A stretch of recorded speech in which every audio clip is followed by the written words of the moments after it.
Hi, I'm Katie Couric. Welcome to Eye to Eye. Senator Ted Stevens, known for funding Alaska's infamous Bridge to Nowhere, hasn't slowed his spending on earmarks that benefit his state. Sharyl Attkisson spoke to Steve Ellis of Taxpayers for Common Sense about the disproportionate number of federal dollars the sparsely populated state receives. How would you rank Senator Stevens in terms of what kind of earmarker he is?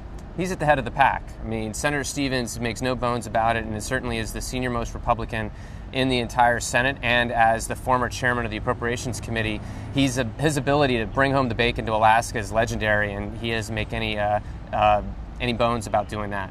What does that mean in terms of taxpayers who don't know much about this process? Tell us what types of things Alaska has gotten and where there might be some questions. Well, there's all sorts of things. I mean, it runs from $450,000 to study the use of salmon in baby food, which, of course, Alaska has a major fishery.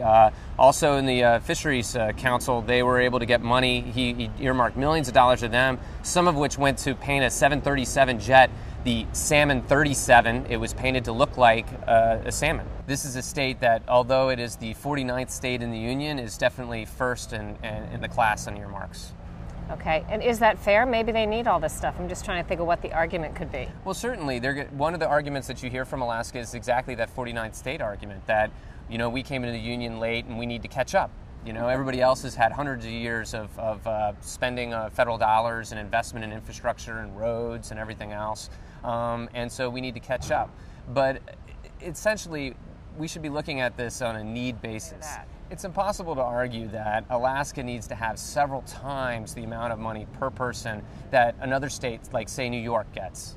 And so really what we have to be looking at is are we deciding these spending decisions? Is it being based on political muscle or project merit? It's not project merit. It's because Senator Stevens is one of the most powerful members of the Senate in delivering earmarks.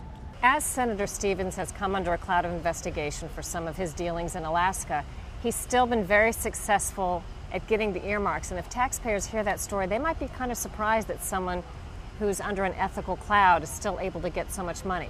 What are some of your thoughts about that as a taxpayer group?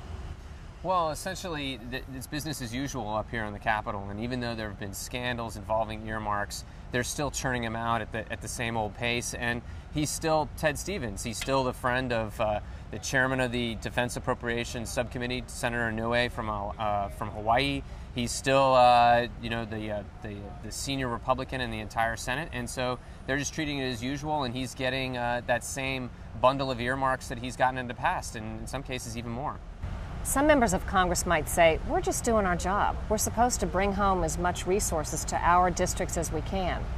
Well, it seems that I might have a higher job description for them. I mean, they're elected to represent their constituents to the federal government. But at the end of the day, their job isn't to bring home every single thing that isn't bolted down here in Washington back to their home states.